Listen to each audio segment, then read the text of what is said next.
c'est le robot Bacchus de chez Vitibot, équipé exclusivement d'électronique, donc entièrement autonome et électrique. Donc comme vous pouvez le voir, il a 4 roues motrices. C'est un robot qui marche avec 4 batteries et l'équivalence par rapport à un tracteur classique, on est sur 110 chevaux de puissance.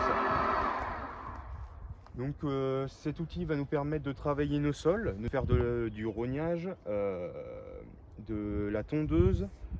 Également, il y a d'autres outils qui sont en développement, notamment de la pulvérisation. Au niveau du système, donc on est en système RTK avec 2 guidages, donc un à l'avant et un à l'arrière, ce qui nous permet d'être très précis dans le rang. Ça va jouer environ à 5 cm, même pas 2 cm d'écart. On n'a jamais travaillé seul, on était exclusivement au désherbage chimique avant. Donc on a eu un petit deal moral avec la concession Modema qui était on veut bien acheter un robot mais il faut nous apprendre à travailler les sols. Donc là-dessus ils ont joué le jeu, ils jouent toujours le jeu. Donc on s'est mis un prévisionnel de 4 passages par an. 4 passages par an c'est ambitieux en sachant qu'on n'a jamais travaillé les sols. Donc nous on a reçu le robot le 12 décembre 2021 et on a commencé par buter.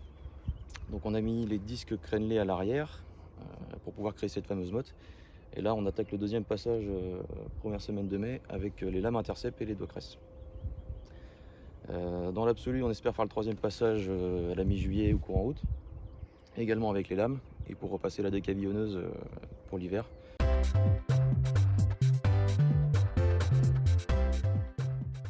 Aujourd'hui, la loi française dit qu'on ne doit pas s'éloigner à plus de 250 mètres du robot. Donc on a une petite télécommande, un petit arrêt d'urgence.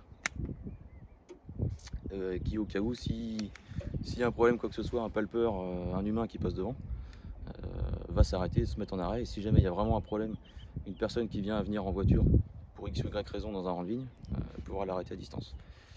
A savoir que s'il s'éloigne à plus de 250 mètres et qu'on ne le suit pas, il se coupera automatiquement aussi. C'est une sécurité.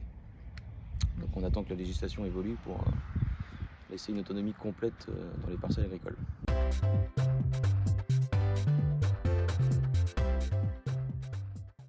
Au premier passage, ça permettait aux personnes de pouvoir dépalisser, de remplacer des piquets ou d'intervenir sur les souches en étant à côté du robot.